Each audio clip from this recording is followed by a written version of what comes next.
Univisión presenta.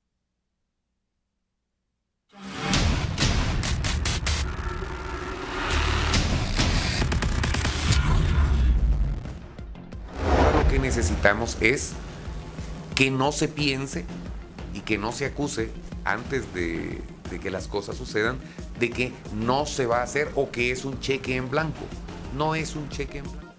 Miércoles 4 de octubre, estas son las noticias. Presidente Morales busca la aprobación de un estado de calamidad pública para rescatar la red vial del país. Ahorita se puede meter a dejar las cosas en el último extremo para decir es necesario un estado de calamidad para arreglar carreteras. Yo creo que no le va a ir bien en el Congreso, con toda franqueza. No. Diputados en contradicción por el estado de calamidad pública que pretende el presidente Jimmy Morales. ¿Cuál es la siguiente pregunta? El presidente no puede hablar de arrepentimientos. El presidente tiene que hablar de decisiones. Y todo tendrá que tener una solución adecuada en el momento adecuado. Y el presidente señaló a la CICIG de efectuar investigaciones selectivas y también se refería al tema de la CICIG. Tienen otra forma de pensar. Lo único que nosotros hemos llamado, y creo que hasta este momento, gracias a Dios se ha logrado, es que todo pueda hacerse con respeto. El presidente catalogó como normal la manifestación realizada el pasado 20 de septiembre en donde se pedía su renuncia. Hablamos también de los diputados de la República y la aprobación de un decreto que estipula reformas al Código de Comercio guatemalteco. En Noticias del Mundo, el presidente de Estados Unidos, Donald Trump, catalogó como un enfermo y un loco al autor de la masacre en Las Vegas. El presidente de Estados Unidos llegaba a Puerto Rico para conocer de cerca lo que ocurrió luego del desastre por el huracán Irma en la isla. Excelentes noticias para el deporte guatemalteco. Jorge Vega, gimnasta, clasificó a la final de salto al potro en el Campeonato Mundial de Gimnasia.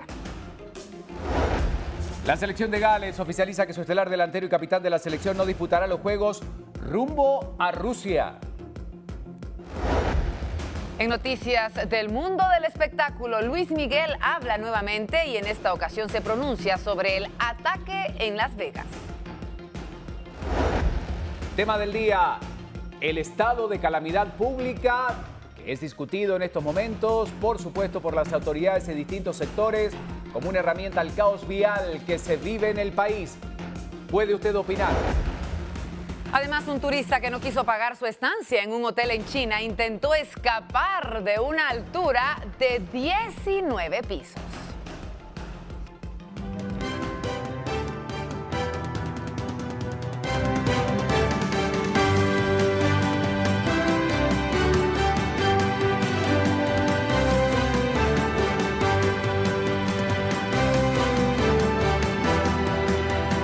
Esto es Viva la Noticia.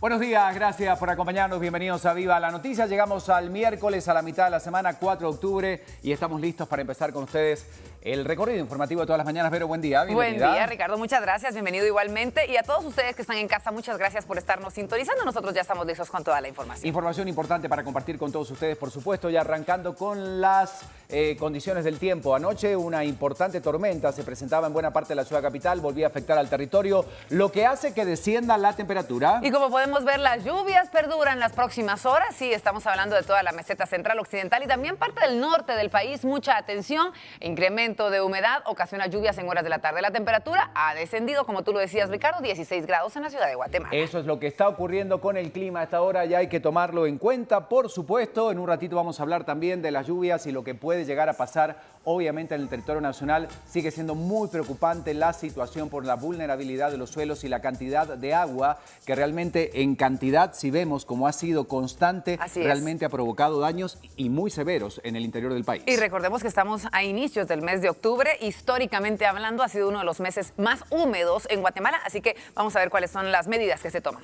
Si nos acompaña, empezamos ya con el repaso de noticias del país, un tema importante, discutido, que ha generado distintas opiniones. Estamos hablando de la ley electoral, de las reformas a la ley electoral precisamente y todo lo que se ha dicho en relación a un tema que es sustancial y vital para la realidad política y democrática del país. Efectivamente, es uno de los temas que más se ha discutido y la Comisión de Asuntos Electorales avanzaba en el consenso de reformas a la ley electoral que elimina los comités cívicos electorales y permite que los diputados puedan hacer citaciones a los magistrados del Tribunal Supremo Electoral. En la sesión, los parlamentarios excluyeron un artículo que señalaba que los alcaldes y diputados en el ejercicio del cargo y que sean afiliados al partido podrán participar en la Asamblea Departamental con voz y voto y no cuentan para el quórum. Por su parte, hubo consenso para dos artículos que norman que los secretarios municipales y departamentales estarán en el cargo por un periodo de 2 años y podrán ser reelegidos por un periodo igual. El diputado de la UNE, Mario Taracena, enfatizó el riesgo de la participación del narcotráfico y la congresista Ninette Montenegro de Encuentro por Guatemala señalaba por su parte que habría una inconstitucionalidad si los comités son creados. Para seguir hablando de lo que pasaba con un tema importante que la sociedad está reclamando sea conocido, la diputada Alejandra Carrillo del Movimiento Reformador y Karina Paz de la UNE señalaron lo contrario a lo que decía Taracena y consideraron que esta figura abriría la puerta para que un verdadero líder se pueda postular e incluso ganar la diputación. Argumentó que no fue tomado en cuenta. Los diputados argumentaron que este artículo, en lugar de fortalecer a los partidos políticos, los debilitaba, por lo que creían necesario bajar a 7.500 los afiliados para que se inscriban nuevos partidos. Aumentar el presupuesto de 0.5% a 0.7% al Tribunal Supremo Electoral no fue aprobado por los parlamentarios. Uno de los argumentos señalados era que ¿para qué se necesitaba tanto dinero en el Tribunal Supremo Electoral? Esto es lo que pues se está discutiendo, el famoso tema electoral en el Congreso de la República. 5 de la mañana, 51 minutos. Si usted acaba de despertarse, buen día. Estamos repasando noticias del país. Y tenemos que seguir hablando de lo que acontece. Y es que ayer era un día importante, día de cambio para la embajada estadounidense en Guatemala, cuando llegaba entonces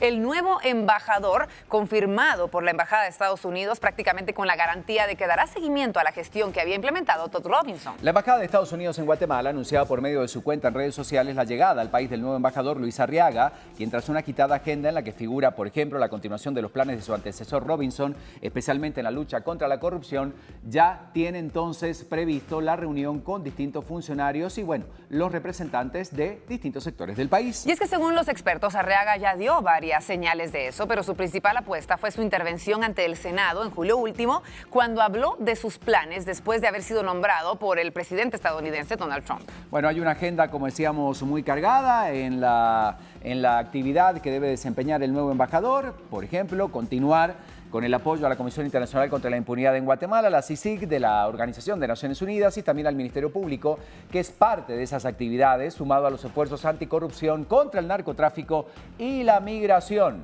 Los 3 pilares de atención importante para el gobierno de Estados Unidos de la realidad guatemalteca. Bueno, la embajada destacaba que al momento de su arribo al país, Arriaga se mostró honrado y agradecido por la oportunidad de trabajar, por afianzar los lazos entre ambos países. Las últimas semanas de Robinson como embajador de Estados Unidos en Guatemala no fueron fáciles debido a diversas acciones emprendidas por el Ejecutivo y el Congreso, y el contexto en que viene Arriaga tampoco ha cambiado. Así que vamos a ver qué es lo que ocurre. Hay expectativas con la llegada entonces del nuevo embajador, ahí lo está viendo usted en imágenes, de Estados Unidos en Guatemala. Hay muchas esperanzas, la verdad, con la llegada de este nuevo embajador, sobre todo con el tema migratorio. Guatemalteco, que conoce perfectamente la realidad de todos nuestros hermanos centroamericanos en Estados Unidos, entonces indudablemente hay expectativas en lo que podría llegar a ser este embajador, ojalá que así sea. Esperaremos entonces los próximos días para conocer cuáles serán sus primeras acciones. Reapareció el presidente de la República, conferencia de prensa, habló de todos los temas. Y hablando especialmente de la situación que está viviendo Guatemala debido a las altas lluvias que están, causando daños en diferentes partes del territorio nacional. El presidente de la República se refería a la situación que enfrenta el país por la temporada de lluvias, la cual ha dejado, como sabemos, cientos de personas afectadas. El mandatario decía que es difícil disponer de recursos para enfrentar emergencias debido a las leyes que impiden la ejecución presupuestaria, por lo que se analiza implementar el estado de calamidad pública. El mandatario dijo que buscan las formas para atender las emergencias sin vulnerar las leyes del país. Aseguraba que cuentan con un fondo de emergencias de 200 millones de quetzales, pero estiman que esa cantidad no sería suficiente. El mandatario aprovechaba para destacar que que la población demanda el mejoramiento de las carreteras, por lo que comentaba que es el momento de consensuar. Seguramente debemos hacer compras por emergencias, por lo tanto se deberá analizar e implementar un estado de excepción, decía el presidente Morales. El mandatario exponía que de aprobarse el estado de calamidad se garantizaría la calidad del gasto para responder a las necesidades del país. Él decía que a las lluvias le suman el tema de los sismos, a las erupciones de los volcanes y los altos niveles de las olas que no permiten el desfogue de los ríos a los océanos. Por su parte también habló el director del INSIBUM, Edith Sánchez, dijo que las condiciones climáticas realmente son preocupantes en el país y que se esperan más lluvias durante las próximas 3 semanas. Bueno, él añadía que los niveles de humedad en el suelo son muy elevados, que las condiciones que se tienen son similares a como si hubiera pasado un huracán por Guatemala. Opiniones a favor, opiniones en contra, pero sobre todo recordemos que la moneda está dentro del Congreso de la República, que debe decidir si se aprueba o no el estado de calamidad. Hay que recordar que hay opiniones encontradas dentro del Congreso, pero más allá de eso, tomando en cuenta los argumentos que ha precisado el presidente Morales, esta es la pregunta que hacemos esta mañana. La ponemos en pantalla para que usted participe como guatemalteco. ¿Cree viable decretar el estado de calamidad pública en el país? Sí o no son las dos opciones con el hashtag BLN Calamidad Guate. Usted puede participar en nuestras redes. Estas son entonces las redes para que usted pueda dejar su opinión. Ahí está, viable o no, y además el comentario que usted crea pertinente para poder entonces dejarnos conocer cuál es su opinión sobre el tema. Bueno, seguimos hablando de otros puntos, nos vamos a Estados Unidos. Tenemos que hablar de lo sucedido en los últimos días, específicamente de este ataque mortal en Las Vegas y cómo el presidente Donald Trump ha catalogado a la persona que cometía este ataque como demente. Efectivamente, saldo que deja 59 muertos, incluido obviamente el asesino, y más de 500 heridos. Era un hombre enfermo, un demente, muchos problemas supongo. Lo estamos investigando muy seriamente, pero estamos lidiando con un individuo muy enfermo, señalaba Trump. Las autoridades trataban de determinar los motivos que llevaron a Stephen Paddock, un jubilado de 64 años, a cometer la mayor masacre en la historia reciente de Estados Unidos. Como todos sabemos, el hombre abría fuego la noche del domingo desde el piso 32 del Hotel Casino Mandalay Bay contra los asistentes a un festival de música country y luego se suicidaba. El grupo yihadista Estado Islámico reivindicó la masacre y dijo que Paddock era un soldado convertido al Islam hace algunos meses, pero el FBI descartó por ahora lazos con alguna organización terrorista. Le contamos que dentro de la habitación de este hotel los investigadores hallaron 23 armas de fuego. Él se habría alojado a finales de septiembre en este hotel y tuvo tiempo, más de 10 días, para ir trasladando. Sí se lo veía entrar con valijas todo el tiempo y su habitación estaba repleta de armas, es decir, que tuvo más de una semana, y aseguran que compró desde hace más de 20 años, que se fue armando este hombre desde hace 20 años, es decir, que nadie sabe si realmente venía armando este plan desde hace mucho tiempo atrás. Y es que eso no es todo. En su domicilio, cuando realizaban las investigaciones, estamos hablando de unos 130 kilómetros de Las Vegas, también encontraron otras 19 armas de fuego, explosivos y miles de municiones. La masacre reabrió el debate sobre la necesidad de endurecer el control de la posesión de armas, a lo que Trump y muchos líderes republicanos se están oponiendo, por supuesto. Pero esto es lo que está pasando entonces en Estados Unidos con esta realidad. Debemos decir, antes de pasar a la siguiente noticia, que ya llegó la mujer que convivía con él, su novia, en un avión de Filipinas. No está detenida. Es una persona que puede aportar algunos elementos. Muchos aseguran que él le pidió que se fuera del país para que no tuviera nada que ver con el tema, pero esta mujer, de origen asiático, puede realmente revelar datos si este hombre venía preparando o no, si ella sospechaba algún tipo de actividad normal, ¿verdad? Claro, porque era una persona muy cercana a él, aunque hemos escuchado las declaraciones de su hermano diciendo que no puede creer cómo realmente él pudo realizar algo como esto. Vamos a ver cuál es la percepción de la persona que convivía con él. Además, una persona de muchos recursos, se dicen que era millonario, que había hecho muy buenos negocios, ¿sí?, con los bienes raíces, y que aparentemente en su relación con la gente no tenía ningún problema mental. Vamos a ver qué es lo que sucede y lo que opina, insisto, la esposa. Damos una vuelta de página, nos vamos a España. El referéndum en Cataluña obviamente genera muchas controversias y apareció el rey. Justamente Felipe VI pidió al Estado que defienda el orden constitucional de lo que calificó como la deslealtad de los independentistas catalanes. Fue muy enfático el rey Felipe VI al hablar del tema. Es responsabilidad de los legítimos poderes del Estado asegurar el orden constitucional y el normal funcionamiento de las instituciones, la vigencia del Estado de Derecho y el autogobierno de Cataluña basado en la Constitución y en su estatuto de autonomía, era lo que aseguraba el rey español. Cabe señalar que 700.000 personas protestaron en Barcelona, según cifras de la Policía Municipal, contra la violencia violencia de las fuerzas del orden española, la Guardia Civil, que buscaron impedir el referéndum de independencia del domingo, que dejaron 900 heridos según el gobierno catalán, donde vimos realmente que los Mossos, que es la guardia, digamos, o la seguridad en Barcelona, no reaccionaron y no actuaron. En una jornada de huelga general y manifestaciones, los transportes, los bancos, las instituciones oficiales de gobierno catalán y los pequeños comercios se adherieron a esta protesta. Bueno, ¿qué dice el gobierno de Cataluña en relación a la consulta? Que 2.2 millones de personas participaron en la consulta prohibida por el gobierno español, que desde siempre llamaron ilegal, así lo decían todos los medios de comunicación, Televisión Española, Antena 3, siempre se referían a la consulta ilegal, y que el sí a la independencia ganó con un 90% de los votos. Crisis en Puerto Rico, el presidente Trump llegó finalmente a ese país. Y luego de diferentes críticas, además, porque estamos hablando de 2 semanas después de que el huracán María llegara a este lugar y ocasionara estragos, dejara la isla incomunicada durante varias semanas. Bueno, el presidente de Estados Unidos llegó a Puerto Rico, arrasado por huracanes, y destacó el buen trabajo de su gobierno en la isla.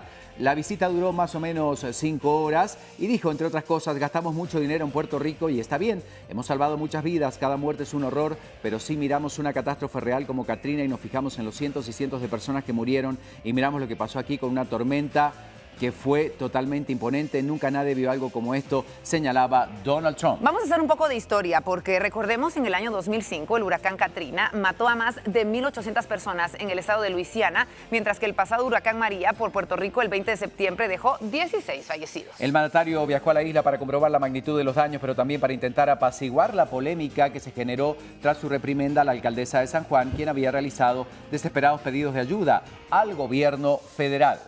Gran parte de los 3.4 millones de habitantes siguen sin electricidad ni agua potable, en tanto que la comida y la gasolina escasean en medio de enormes daños a la infraestructura. Bueno, y le queremos comentar que ya esta mañana se confirmaba que el 40% de las telecomunicaciones se han restablecido ya en Puerto Rico. Una excelente noticia. Es una buena noticia porque era un completamente. porcentaje casi total en la isla y ya se va restableciendo entonces el control en Puerto Rico. Y no podemos dejar de mencionar la ayuda que llegaba de varios artistas. Hablamos de Ricky Martin, Luis Fonsi, Nicky Jam, que llegaban. El matrimonio Stefan, todos Así estuvieron es. allí presentes. Un vuelo ¿eh? denominado Preciosa, obviamente dándole ánimos a esta isla. Nos vamos a las calles rápidamente a la información del día con Alberto Cardona. Noticias que hay que comentar.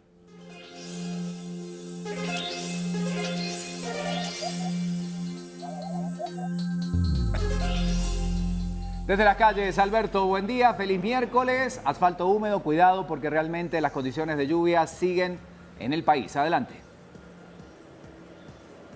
Así es, Ricardo, muy buenos días y muy buenos días a todos los televidentes de Viva la Noticia. Mucha precaución, como usted muy bien lo indica en el set principal, a todos los pilotos que circulan a esta hora de la mañana, asfalto mojado, y esto ha generado pues ya una serie de accidentes de tránsito que han cubierto los cuerpos de socorro.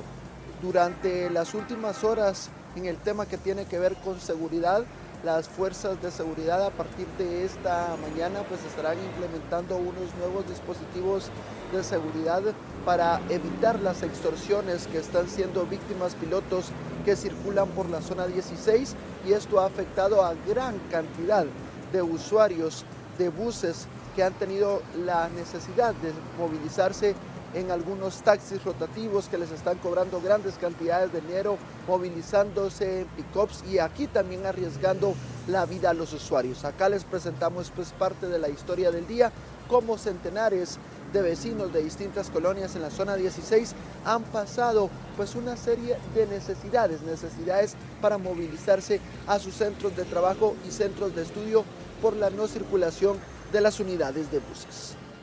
Por la falta de seguridad de parte de las autoridades, los robos y las extorsiones han invadido la vida cotidiana de los guatemaltecos. Los vecinos de la colonia Montesano, zona 16, indican que de esta manera sobreviven el día a día.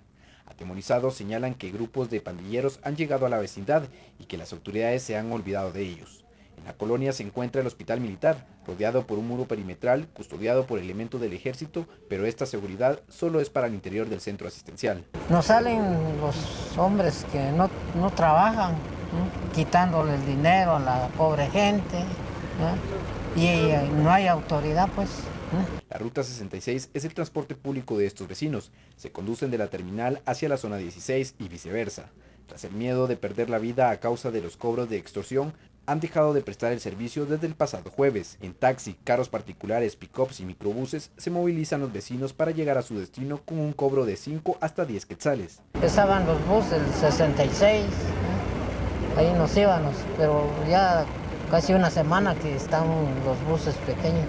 La Defensoría del Usuario del Transporte Público le ha solicitado a la Municipalidad Capitalina el apoyo con buses del Transmetro para suplir el servicio mientras dure la situación, pero los mismos han sido intimidados por quienes se encuentran prestando el servicio, e incluso captamos el momento en que uno de los vecinos realiza un cobro para autorizar su circulación.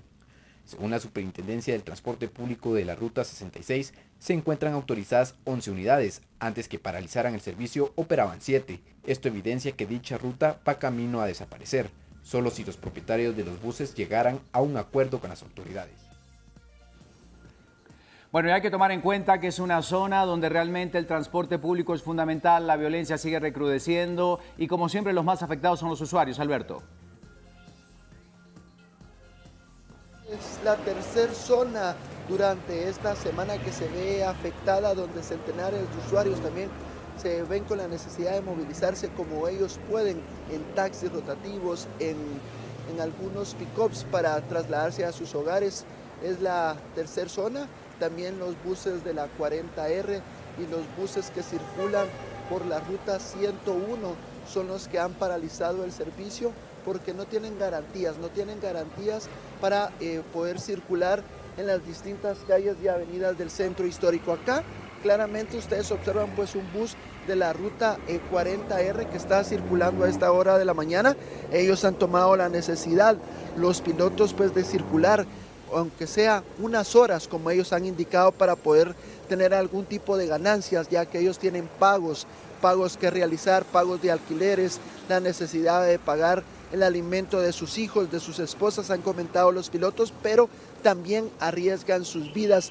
El dato muy importante que han dado a conocer pues, representantes de la Procuraduría de los Derechos Humanos es que en Ciudad Capital son 28 las rutas que están siendo extorsionadas y que han incrementado las extorsiones los pandilleros tanto de la Mara Salvatrucha como la Mara 18 en lo que va del año, para que ustedes amigos televidentes lo tomen muy en cuenta.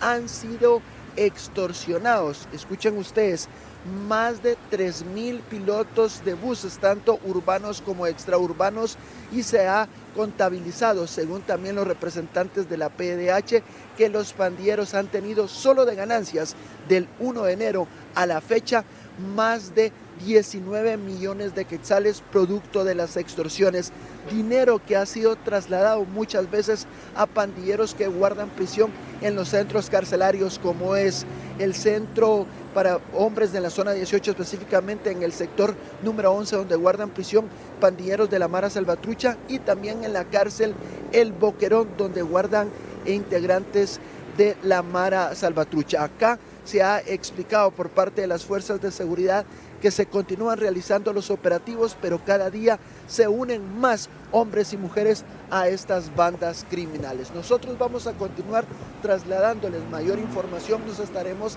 trasladando también a los alrededores de la zona 6, donde también se nos está informando que nuevamente pilotos se están viendo afectados por las extorsiones, y también muchos usuarios han tomado la decisión de caminar grandes cuadras y trasladarse hacia sus trabajos en algunos taxis que, como repito, les están cobrando grandes cantidades de dinero. Imágenes de mi compañero en cámara Edgar Calanche, soy Alberto Cardona, y con esta información de nuevo regreso a los estudios centrales de Viva la Noticia. Muchas gracias, Alberto, por esta información. Esto es lo que sucede sobre Calzada Roosevelt, pero hay otro punto importante. Ahí está nuestro compañero listo, Julio Daniel de León. Julio, buen día, bienvenido. ¿Y cuál es la información? Compañeros, muy buenos días a toda la audiencia. Ahí va la noticia. Este miércoles amanece con algunas condiciones climáticas que vale la pena tomar muy en cuenta en relación al tránsito vehicular y también en relación a precauciones derivadas de la actividad que ha tenido el volcán de fuego. Arrancamos con la información de tránsito, y es que 2 tráilers detenidos, uno de ellos se encuentra en la cuesta de Villalobos, por lo menos ese era el reporte hace alrededor de una hora. El tránsito estaba lento en el ascenso a través de la cuesta de Villalobos, donde la Policía Municipal de Tránsito de Villanueva trabajaba para movilizar uno de los tráilers detenidos por desperfectos mecánicos. ¿Dónde se encontraba el otro? Pues bueno, en el mismo descenso de la comunidad, hablamos de la zona 10 de Misco, en la bajada de San Jacinto. Este es un sector que se ha visto bastante afectado desde hace ya algunas semanas, derivado de la socavación que se dio después de los trabajos de instalación de tubería en el descenso de la comunidad hacia las charcas en la misma zona 10 de Misco. Así que tome usted sus precauciones, ya que este tráiler estaba detenido hace alrededor de unos 15 minutos debido a desperfectos mecánicos, obstaculizando completamente el paso de la bajada de San Jacinto en el sector de la comunidad. Ahora sí le reportamos lo que sucedía en el Volcán de Fuego, y es que el INSIBUME emite un boletín donde menciona la actividad de las últimas horas del Volcán de Fuego, que ha registrado una serie de explosiones, donde según el Observatorio Volcanológico de este mismo volcán son de 10 a 12 por hora. Estos son de carácter débil, moderado e inclusive fuerte. La altura de estas columnas de ceniza color gris que han estado ascendiendo del mismo volcán son hasta de 16,000 pies y pueden ser movilizadas a distancias que varían entre 16 y 20 kilómetros. Es decir, esta alerta vial se deriva hacia sectores como Antigua Guatemala, Alotenango, Villanueva, San Miguel Petapa y posiblemente en la ciudad de Guatemala. Tómelo usted muy en cuenta porque esto tiene que ver con afección de ceniza en estos mismos sectores, donde estará, teniendo presencia este mismo elemento que ha afectado ya en otros momentos a nuestra ciudad capital. Por lo tanto, el INSIBUME emite tanto a CONRED como a la Dirección General de Aeronáutica Civil y a las agencias de turismo y turismo en general, la precaución de estas erupciones, y es que el registro que este volcán ha tenido de actividad expulsa materiales incluso balísticos en un radio hasta de 5 kilómetros, es decir, las comunidades que también están cercanas alrededor del Volcán del Fuego están en una observación constante, y usted también prevea esta situación. A esta condición también de la actividad del Volcán de Fuego vamos a sumar la densa neblina que se encuentra en distintos puntos de la meseta central, y esto deriva de las condiciones climáticas afectando la visibilidad en ingresos a la ciudad a través de puntos como la Ruta Interamericana, Carretera El Salvador, Santa Catarina Pinula e incluso el sector de la calzada Atanasio Tzul a esta hora de la mañana. Cuando la visibilidad es escasa, la movilidad de los vehículos también es lenta y surgen algunas alertas por hechos de tránsito. ¿Qué quiere decir esto? Si usted está por salir de casa en este momento, conduzca con mucha precaución, y es que las condiciones no nos dan la mayor seguridad del caso. Y estaremos informando, por supuesto, más adelante qué es lo que sucede con respecto a la actividad del Volcán de Fuego y también las alertas viales que se den a esta hora de la mañana. Unos minutos pasan de las 6 y nosotros estamos ya en las calles monitoreando la situación de nuestra ciudad capital. Con esta información vamos de vuelta al estudio, por supuesto deseándoles a todos un excelente miércoles. Gracias por la información. Por supuesto, nuestro compañero nos está precisando lo que está ocurriendo en las calles y volvemos en instantes a este recorrido. Tenemos que hacer entonces más recorrido por diferentes partes del territorio y vamos a hablar de algo importantísimo y que tenemos que conocer, el clima. Efectivamente, así que está nuestra compañera Lorraine Quinto lista para contarnos lo que pasa con las temperaturas. Buen día, Lorraine. Hola, Lorraine. Buenos días, compañeros. Feliz miércoles. Igualmente para ustedes, llegando a la cinturita de la semana, tenemos mucha información que compartir respecto a las condiciones climáticas y tenemos dos imágenes. Iniciamos entonces con la primera, donde podemos observar esta onda del este que se encuentra ubicada en el Océano Atlántico entre Nicaragua y Honduras, con un 70% de posibilidades de ser una tormenta tropical y hasta un huracán.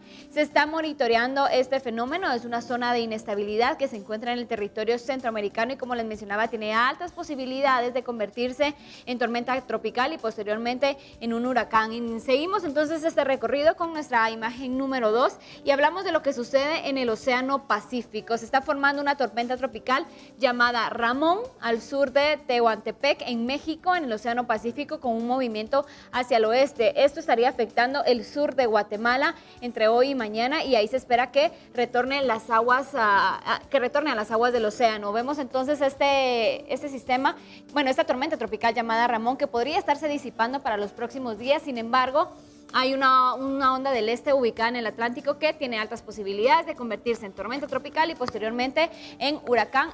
Ambos fenómenos podrían estar provocando fuertes lluvias en el territorio guatemalteco. Seguimos este recorrido y pasamos entonces a la información de hoy, a la temperatura de 16 grados centígrados con cielos parcialmente nublados, altas posibilidades de lluvia. Amanece con una leve llovizna dispersa en algunas regiones de la ciudad capital y posibilidades de lluvia que se mantienen bastante altas con un 90 y un 100%. Los primeros rayos de sol empezaban a salir a partir de las 5 de la mañana con 50 minutos. Estaría ocultando el sol cada vez más temprano, a partir de las 5 de la tarde con 50 minutos. Hablamos también acerca de la fase lunar. Para hoy tendríamos una luna creciente con una iluminación del 96.82%, que es lo que podríamos empezar a percibir en horas de la noche. Y por supuesto, compañeros, la recomendación del día, que es específicamente para los automovilistas, para que tengan alerta, que estén al tanto también de las recomendaciones. Hay 115 carreteras afectadas en el territorio guatemalteco. 3 de estas están totalmente destruidas, por lo tanto se les recomienda a los automovilistas que especialmente no manejen carretera durante la noche, porque podrían tener altas posibilidades también de derrumbes y deslaves en algunas regiones del país donde se encuentra muy saturado el sol. Hay que tomarlo en cuenta, claro que sí. Muchas gracias, Lorraine, por la información. Vamos a seguir hablando del clima en instantes, pero ahora hay más noticias.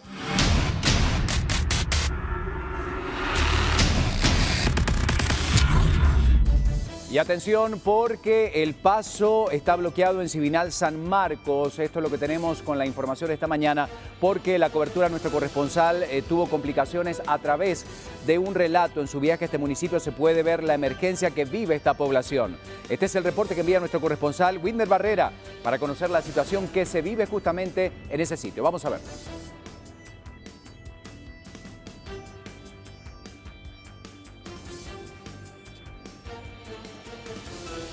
El paso sigue bloqueado entonces en Civinal San Marcos. La situación realmente es delicada por lo que estamos observando entonces en este sitio. Esto es lo que están reportando para que usted vea entonces que es una realidad que se ve todos los días. Bueno, ya que estamos hablando de pasos bloqueados, ¿cuál es la realidad que se está viviendo en diferentes arterias en las principales de la ciudad de Guatemala? Recorremos las calles, ¿les parece? Muy tempranito nos vamos hasta el kilómetro 9 de carretera El Salvador para empezar entonces contándole que el tránsito está normal a esta hora en este punto importante de circulación de Guatemala. Mucha atención, un poco de bruma, asfalto mojado, así que esto va a ocasionar circulación un poco más lenta de lo normal en diferentes puntos. Otro lugar importante que debemos analizar, Calzada Roosevelt, usted la tiene ahí en pantalla, en donde sí hay bastante congestionamiento a esta hora de la mañana, algo característico de un día miércoles. Otro punto importante, nos vamos hacia la calle Martí. Efectivamente, en la calle Martí, donde en instantes se va a habilitar el carril reversible. Esto es lo que está pasando esta mañana. Hay que tomarlo en cuenta entonces, porque esta es la realidad que nos va mostrando el panorama en la ciudad. Y tenemos un poco más de análisis en cuanto al tránsito, qué es lo que pasa en los alrededores de zona 15, zona 16, el Boulevard Rafael Landívar. También lo tenemos para poder compartir con todos ustedes lo que sucede a esta hora de la mañana. Tránsito completamente expedito. Esto es lo que nos trae la información y hay algunas otras noticias que vamos a compartir a continuación, pero antes hay que presentar lo que trae Prensa Libre. Prensa Libre presenta.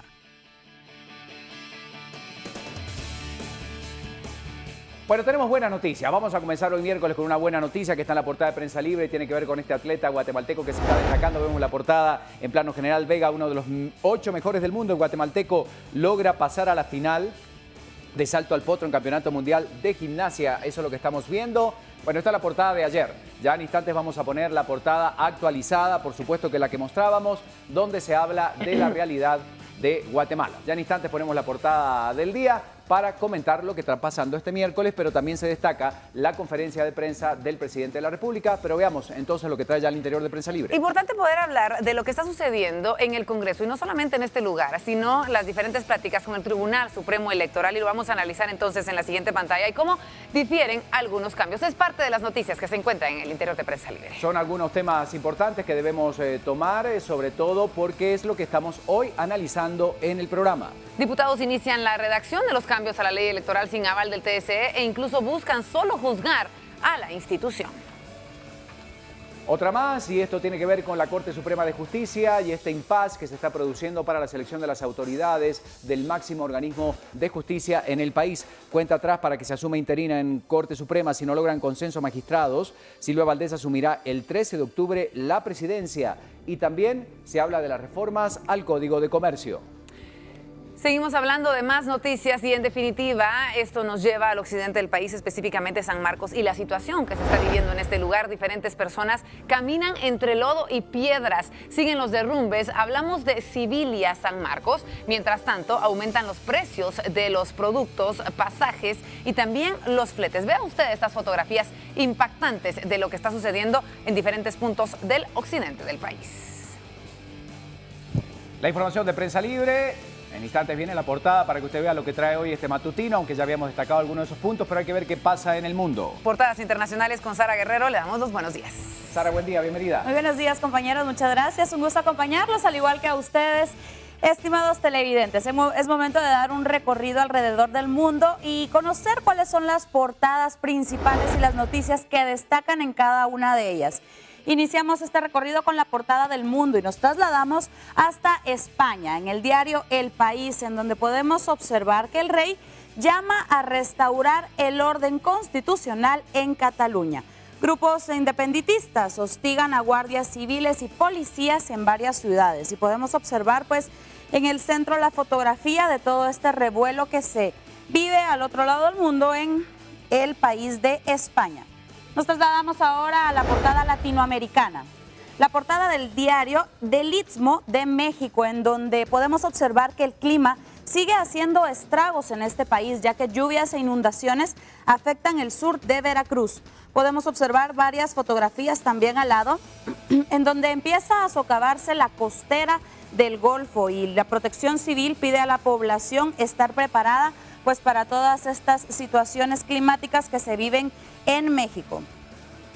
Continuamos y nos trasladamos ahora a la portada centroamericana y vemos en pantalla la portada del diario de Nicaragua, El Nuevo Diario, en donde continúa haciendo revuelo también esta noticia de los Estados Unidos, el tiroteo más sangriento en Estados Unidos, masacre, un contador retirado a quien le gustaban las apuestas mata a 59 personas y hiere a más de 500 luego de disparar desde el piso 32 del hotel sobre una multitud que asistía a un concierto en la calle. Sin duda alguna fue una de las noticias más sonadas de esta semana. Concluimos así el recorrido de las portadas del mundo y continuamos con más información.